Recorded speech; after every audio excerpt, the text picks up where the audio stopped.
What was it like calling a game in front of 65,000 people at the Bananas game at Raymond James Stadium? It was a lot of fun. Crazy that, 1 year ago, the biggest game I had done was Savannah Bananas home game at Grayson Stadium. And that was the first game that I'd umpired really in front of any fans. So it was crazy to see so many people.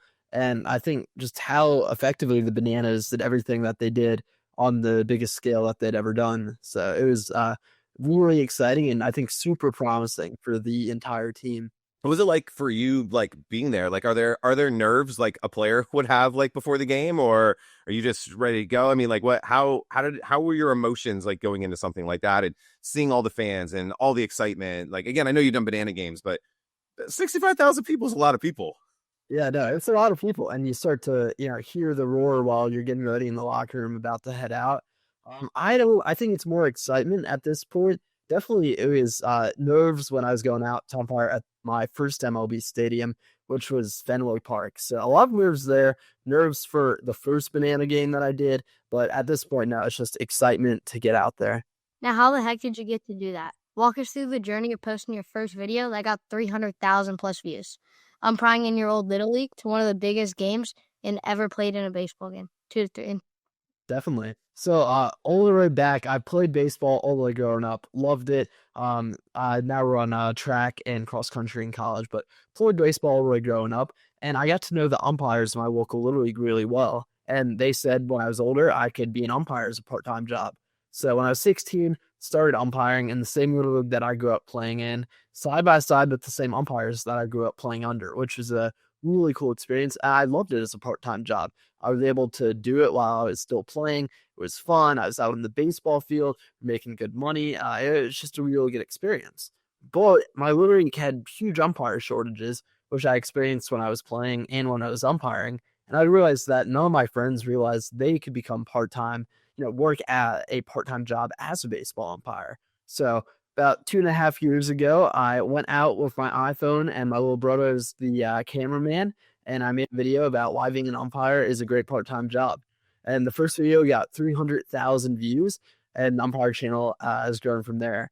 We've now collaborated with the MLB, the NBA to film with their umpires. And then I followed my journey from umpiring Little League to high school. And it started with just filming with the Savannah Banana umpires. Got to know Vincent, the dancing umpire, pretty well. Went out, filmed a few times. And eventually they invited me out to do a spring training game. That went well. And yeah, now I'm umpiring a lot of games for the Bananas. And just it feels like it's just the beginning. So excited to see where it can go.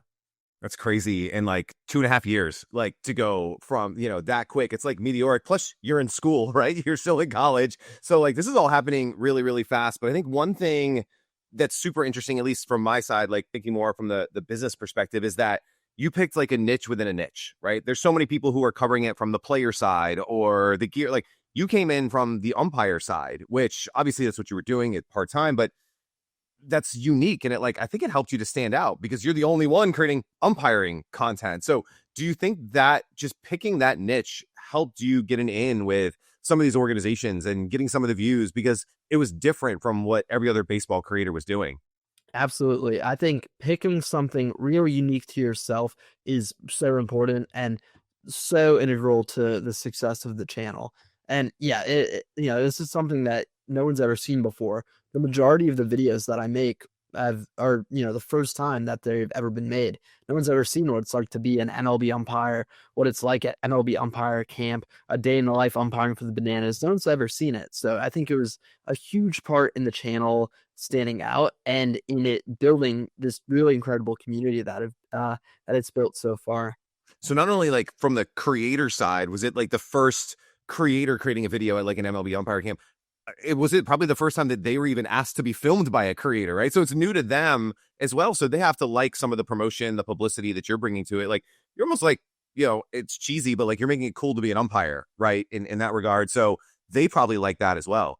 Absolutely. We get so many messages, hundreds and thousands of messages from videos about what it's like to be a D1 umpire, what it's like to umpire a Little League game. And we get these messages from people who are now interested in umpiring, who are treating umpires better. And now when I'm out there filming and umpiring games, I'll run into kids who've been following the channel for a year and a half, and they just started and umpired their first Little League game, and they loved it. So it's created a real positive impact by showing the positive side of something that's never really been shown before.